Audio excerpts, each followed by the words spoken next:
Hello students, polytechnic library learning में आप सभी का स्वागत है। तो डियर स्टूडेंट्स, पिछले वीडियो में मैंने आपको जो बीटी यूपी की बारकोड युक्त नई कॉपी मिलना है आपको परिचय देने के लिए इस बार से, तो उसमें जो फर्स्ट पेज होता है आपका, तो उसकी एंट्री किस तरह से करनी है, कौन कौन सी सावधानियां बरतनी है, उसके बारे में मैंने आपको पूरा बताया था।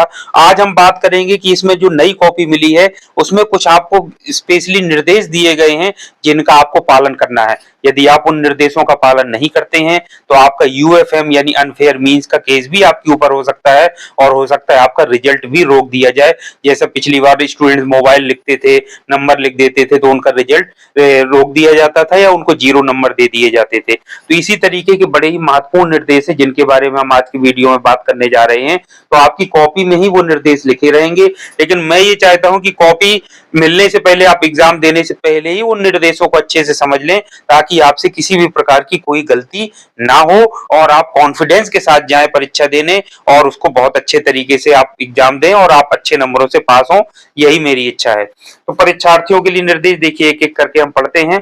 पहला है, प्रश्न पत्र प्राप्त होते ही ये जांच कर लें कि आपको वही प्रश्न पत्र हल करने के लिए दिया गया है जिसकी परीक्षा निर्धारित है। यानी कि यह कई बार होता क्या है कि एक ही क्लास में मान लीजिए 2 ब्रांच के स्टूडेंट्स बैठे हैं, सिविल के, मैकेनिकल के, तो कई बार गलती से कक्ष निरीक्षक जल्दीबाजी में बांटते हैं। तो कहीं ऐसा तो नहीं कि मैकेनिकल वाले को सिविल का पेपर दे दिया गया हो। कई बार क्या होता है, स्टूडेंट जल्दबाजी में सीधे लिखना शुरू कर देते हैं, वो ये भी नहीं देखते कि हाँ हमारे विषय का पेपर है या नहीं है। तो ये बड़ा महत्वपूर्ण है कि अच्छे से देख लें विषय का नाम कि हाँ आप ही का क्वेश्चन पेपर है जिसकी आप परीक्षा देने आए हैं, तब आप उसका उत्तर लिखना शुरू करिए। फिर ये लिखा है, साथ ही यह भी जांच कर लें तो इस उत्तर पुस्तिका में कवर पेज सहित 36 पृष्ठ हैं। तो ये जो आपको नई कॉपी मिलेगी उसमें कितने पृष्ठ रहेंगे, पेज रहेंगे 36 रहेंगे कवर पेज सहित। और अंतर होने पर, यदि कोई अंतर है, पेज कम है, आपके 35 हैं, 34 हैं, कुछ भी आपके पेज हैं, तो तुरंत कक्ष निरीक्षक को सूचित जरूर कर दें। कुछ भी भरने से पहले आपकी कॉपी बदल जाएगी, नई कॉपी आपको मिल जाएगी। क्योंकि अब ये कॉपी में आप देखिए बार कोड ये लगा हुआ है, प्रत्येक पेज में बार कोड आपको देखने को मिलेगा। तो ये बहुत ही महत्वपूर्ण है कि कोई भी पेज आपका मिसिंग ना हो। तो 36 पेज है, ये बात माइंड में बैठा लीजिए और पूरे काउंट कर लीजिए, पर्याप्त समय आपके पास वहां पर रहता है।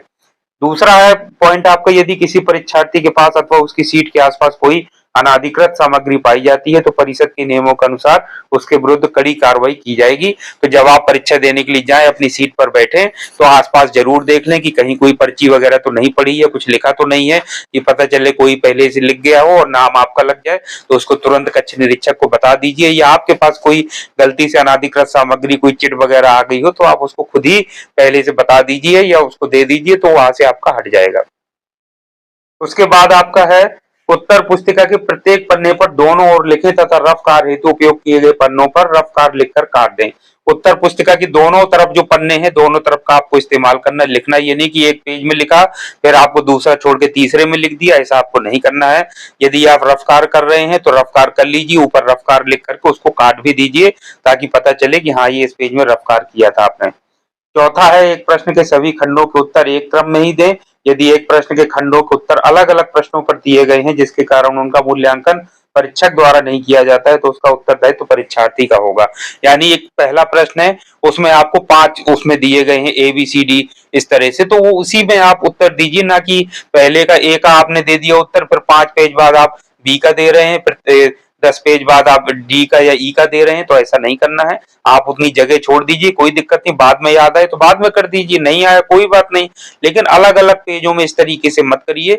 जहां पर आप प्रश्न एक में यदि 3 खंड है तो तीनों के उत्तर दीजिए, प्रश्न दूसरे में आपके 2 खंड है तो वहीं पर आप उत्तर लिखिए, वो आपके लिए ज्यादा बेस्ट है। पांचवा है, यदि किसी छात्र या छात्रा द्वारा उत्तर पुस्तिका मोबाइल नंबर अथवा उत्तीर्ण किए जाने हेतु अनुचित टिप्पणी की जाती है तो संबंधित छात्र या छात्रा का परिणाम घोषित नहीं किया जाएगा। साथ ही परीक्षा समिति द्वारा लिए गए निर्णय अनुसार कार्रवाई की जाएगी। परीक्षा कक्ष में मोबाइल लाना वर्जित है। कैलकुलेटर का प्रयोग केवल उन्हीं प्रश्न पत्रों में किया जाए जिन प्रश्न पत्रों में परिषद द्वारा अनुमति प्रदान की गई है। तो मोबाइल नंबर तो नहीं लिखना है। देखिए आपने पिछली बार 2-3 एग्जाम से आप देख रहे हैं कि जिसके भी मोबाइल नंबर लिखे पाए गए उन सभी को 0 अंक प्रदान किए गए, उसमें कोई इफ और बट नहीं हुआ। आप अच्छे तरीके से अब ये चीज समझ चुके हैं। और कई बार उत्तीर्ण होने के लिए कुछ स्टूडेंट्स टिप्पणी भी लिख देते हैं या कुछ रिक्वेस्ट की, सर मैं बहुत गरीब हूं, मैं बहुत वो हूं कि प्लीज पास कर दीजिए। तो उसी के लिए ये कहा गया है कि अगर आप कुछ भी टिप्पणी लिखते हैं अनुचित या अपना मोबाइल नंबर लिखते हैं तो आपको क्या होगा, 0 मार्क्स दे दिए जाएंगे और आपका रिजल्ट घोषित नहीं किया जाएगा, पूरा आपका रिजल्ट ही रोक दिया जाएगा। तो इसमें आप ध्यान रखिए, आप इतना जानते हैं कि मोबाइल लाना तो वर्जित है ही, कैलकुलेटर का प्रयोग भी जिसकी अनुमति है, जिस पेपर में अलाउड है, उसी में आपको ले जाने की अनुमति है, नहीं तो नहीं है। छठवां है, उत्तर पुस्तिका के कवर पृष्ठ के स्तंभ 1 से 5 तक सभी प्रविष्टि की पूर्ति परीक्षार्थी द्वारा किया जाना अनिवार्य है। जो आपका पहला जो कवर पेज था, उसमें मैंने आपको बताया था कि जहां जहां आपको प्रविष्टि करनी है उसको आप जरूर भरिए, अपने हस्ताक्षर करिए, कक्ष निरीक्षक के हस्ताक्षर जरूर करा लीजिए। तो ये आपको विशेष ध्यान रखना है।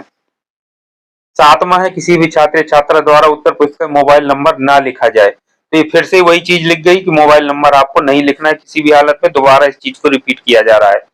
प्रवेश पत्र एवं उत्तर पुस्तिका में दिए गए निर्देशों को ध्यान से पढ़ें। प्रवेश पत्र में भी निर्देश लिखे रहते हैं, इसके अलावा उत्तर पुस्तिका में यही जो निर्देश लिखे हैं इनको आपको अच्छे से पढ़ लेना है, जो कि आप अभी पढ़ रहे हैं। 9वां है, कवर पृष्ठ के दूसरी तरफ कुछ ना लिखें। कवर पृष्ठ का मतलब है ये जो कवर पृष्ठ है, ये आपका कवर, इसके जस्ट दूरी दूसरी ओर कुछ नहीं लिखना है कि कुछ भी आप लिख करके उसको खराब कर दें। तो ये ध्यान रखना है। पेज यहाँ से जहाँ पे 01 लिखा है, बार कोड है, यहाँ से आपको लिखना शुरू करना है। चलिए अगला पढ़ लेते हैं। 10वां देखिए, बड़ा इंपॉर्टेंट है, उत्तर पुस्तिका के निर्देशित स्थान को छोड़कर अनुक्रमांक एवं उत्तर पुस्तिका का क्रमांक कहीं और न लिखें और कोई भी चिन्ह न बनाए, क्योंकि यह अनुचित साधन प्रयोग की परिधि में आता है। देखिए पहले आप लोग क्या करते थे, पुरानी कॉपी जब आपको मिलती थी तो सबसे लास्ट में जहां खत्म होता था तो अपना अनुक्रमांक या रोल नंबर लिख देते थे। लेकिन अब कह रहे हैं कि उत्तर पुस्तिका के निर्देशित स्थान को छोड़कर आपको अनुक्रमांक भी कहीं नहीं लिखना है। आपको फ्रंट पेज में जहां अनुक्रमांक का कॉलम है वहीं भरना है, गोले काले करना है, और कहीं भी आपको क्या करना है, अनुक्रमांक अपना नहीं लिखना है। ये नई चीज इस बार बताई गई है और इसका ध्यान रखना है, और कोई भी चिन्ह किसी तरह का मत बनाइए। ये है 11वां, उत्तर पुस्तिका के बारकोड अथवा उत्तर पुस्तिका संख्या पर छेड़छाड़ करने पर अनुचित साधन प्रयोग माना जाएगा। जो बारकोड लगा हुआ है, देखिए मैं अभी आपको दिखा रहा था, ये बारकोड बना है, ये इस तरीके से देखिए, ये जो बारकोड इस तरीके से है, तो इसमें किसी तरीके का चिन्ह नहीं लगाना है, इसको खराब नहीं करना है, नहीं आपके ऊपर क्या होगा, यूएफएम का केस बनेगा, यानी अनुचित साधन प्रयोग में माना जाएगा। उत्तर पुस्तिका के प्रश्नों पर दोनों तरफ लिखें, ये तो आपको बता ही दिया। प्रश्न पत्र पर अपने अनुक्रमांक के अतिरिक्त कुछ ना लिखे। जो प्रश्न पत्र आपको मिला है उसमें अनुक्रमांक आप जो परीक्षा दे चुके हैं वो जानते हैं। जो नए स्टूडेंट्स है फर्स्ट ईयर के, वो ध्यान रखें कि प्रश्न पत्र पर कभी भी कई बार उत्तर भी लिखने लगते हैं या कुछ सॉल्व करने लगते हैं, तो वो सब बिल्कुल मत करिए, नहीं अनफेयर मीन्स आपका हो जाएगा। प्रश्न पत्र पर सिर्फ आप अपना अनुक्रमांक लिख दीजिए बस, इसके अलावा कुछ मत लिखिए। प्रश्न पत्र एवं प्रश्न पत्र कोड, प्रश्न पत्र आईडी जो है सावधानी पूर्वक लिखना है। प्रश्न पत्र जिसकी आप परीक्षा दे रहे हैं पूरा सही सही लिखिए। प्रश्न पत्र कोड या प्रश्न पत्र की जो आईडी है वो आपके प्रश्न पत्र में लिखी रहती है, सही सही भरिए, उसमें कोई गलती आपसे ना हो। अपनी स्थिति स्पष्ट लिखें। भाई स्थिति मैंने आपसे बता दिया कि आप रेगुलर हैं, कि आप जो तो ओनली बैक हैं या बैक पेपर दे रहे हैं, तो वो उसको गोला काला करना है, वो बिल्कुल सही सही लिखें। इसके बाद है आपका 16 नंबर पॉइंट है, परीक्षा कक्ष में निम्न वस्तुएं साथ न लाएं। लिखे हुए कागज के टुकड़े, मोबाइल, डिजिटल घड़ी, कॉपी, पुस्तक, ये सभी वस्तुएं अनुचित साधन के अंतर्गत आती हैं। केवल संबंधित प्रश्न पत्र में ही साइंटिफिक कैलकुलेटर ले जाने की अनुमान्यता होगी। 17वां है, प्रश्नों के उत्तर लिखने के लिए पेंसिल का प्रयोग न करें। पेंसिल, अब आपको पता है कि कॉपी अब आपकी स्कैन होगी, तो हल्के लाइट पेंसिल का तो बिल्कुल प्रयोग नहीं लिखने के लिए करना है। और बल्कि मैं आपसे कहूंगा कि जो आप चित्र बनाते हैं वो भी बहुत डार्क बनाइए, ताकि कि आपकी जो कॉपी जब स्कैन हो कंप्यूटर में जांचने वाले को दिखे, परीक्षक को, तो उसको बिल्कुल सही दिखे कि हाँ भाई ये चित्र इन्होंने बनाया है। या जो भी आप लिखें तो वो बिल्कुल क्लियर दिखना चाहिए स्कैन होने के बाद। इसलिए लिखने के लिए पेंसिल का प्रयोग बिल्कुल ना करें, क्योंकि अब आपका डिजिटल मूल्यांकन होता है। और पहले भी पेन का ही प्रयोग करने के लिए कहा जाता था, और चित्र में भी इस चीज का जरूर याद रखिए। बी कॉपी अतिरिक्त ग्राफ नहीं दिया जाएगा, यही आपकी कॉपी है। 36 टोटल आपके पेज हैं, उन्हीं में आपको उत्तर देना है, लिखना है। बी कॉपी का कोई कॉन्सेप्ट नहीं है। 19 है, उत्तर पुस्तिकाओं में रुपए ना रखें, ना ही उत्तर पुस्तिका में चिपकाएं। ऐसा करना अनुचित साधन प्रयोग की परिधि में आता है। रुपए, कोई 100 रुपए ऐसे रख देता था, चिपका देते थे, तो वो सब काम आपको नहीं करना है। यदि अब आप ऐसा करते हैं तो आपके ऊपर यूएफएम लगेगा, यानी अनफेयर मींस आपके ऊपर लगेगा। तो ये ध्यान देना है। ये आपकी जो कॉपी है अब इस बार लाइनिंग वाली है, बहुत बढ़िया से सीधा आप बढ़िया अच्छे से लिखते जाइए, डायग्राम बना लीजिए, प्रत्येक पेज पर आपका ये बारकोड बना हुआ है, प्रत्येक पेज आपका स्कैन होगा, तो इसमें सावधानी बरतिए, ध्यान दीजिए। इन चीजों से बिल्कुल परिचित हो जाइए। जब वहां परीक्षा देने फर्स्ट टाइम आप जाइएगा तो एक बार निर्देशों को खुद भी पढ़ करके आप देखिएगा, ताकि आपको किसी तरीके की कोई संशय या मन में भ्रम की स्थिति ना रहे। निर्देशों को पढ़ करके और उनका पालन भी आपको जरूर करना है। एक दो बार आपका अच्छे से पढ़ लेंगे, उसको देख लेंगे, समझ लेंगे, तो फिर आपको आगे चलकर किसी तरीके की कोई दिक्कत नहीं होगी। तो परीक्षा हेतु आप सभी को मेरी शुभकामनाएं हैं। कोई भी मन में आपके संशय, डाउट या कोई भी प्रश्न आ रहा हो तो उसको जरूर पूछ लीजिए, ताकि मैं आपको उसका उत्तर दे सकूं। हैप्पी एग्जाम्स, बहुत अच्छे से एग्जाम दीजिए। आप सभी को मेरी शुभकामनाएं हैं। Thank you very much.